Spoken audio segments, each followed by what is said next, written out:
Seorang wanita yang mengandung selama 18 tahun akhirnya tergantung di sebuah pohon. Namun secara tak masuk akal, ia melahirkan seorang bayi yang menggenggam pisau di kedua tangannya. Pandai besi yang menyaksikan kejadian itu tertegun. Bayi itu bahkan mampu memotong tali pusarnya sendiri. Tanpa ragu, ia memutuskan untuk mengadopsinya dan memberinya nama Guy.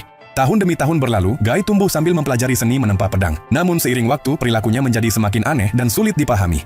Suatu hari, sang pandai besi membawanya untuk berziarah ke makam ibu kandungnya. Tapi Guy tetap dingin dan tanpa emosi. Baginya, pedang terkutuk kuno bernama Shiryu, yang ia genggam sejak lahir, adalah ibu sejatinya. Setiap malam, diam-diam ia menyelinap ke ruangan tempat Shiryu disimpan. Saat menggenggam pedang itu, ia merasa seolah mendengar panggilan ibunya. Suatu malam, murid senior tanpa sengaja menyaksikan semuanya. Pedang yang bahkan tak bisa ditatap oleh siapapun tanpa kehilangan kewarasan itu, justru bisa dipegang oleh Guy tanpa masalah. Lebih buruk lagi, murid junior perempuan ternyata memiliki perasaan terhadap Guy. Dilanda iri dan curiga, murid senior segera melaporkan hal itu kepada sang pandai besi. Namun di luar dugaan, bukannya memarahi Guy, sang pandai besi justru berencana menjadikannya pemimpin upacara persembahan Shiryu.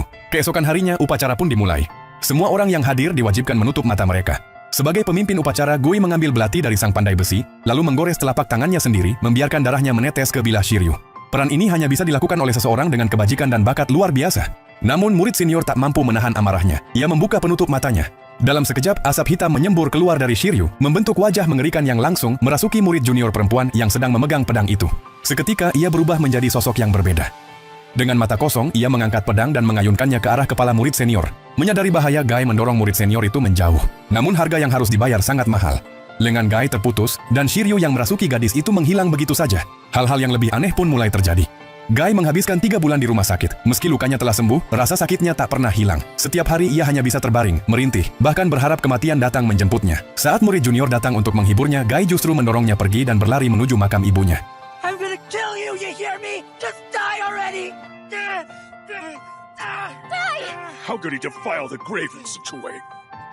This is the woman who abandoned me! Melihat keadaan itu, sang pandai besi mulai yakin bahwa Shiryu mungkin bisa menyembuhkan Guy. Ia pun mengambil Shiryu dan memasukkannya ke dalam tungku tempah. Setelah melalui proses penempaan yang panjang dan keras, sebuah lengan buatan dipasang pada tubuh Guy. Di bawah cahaya bulan, Shiryu yang dulu terasa mengerikan, kini tampak jauh lebih tenang.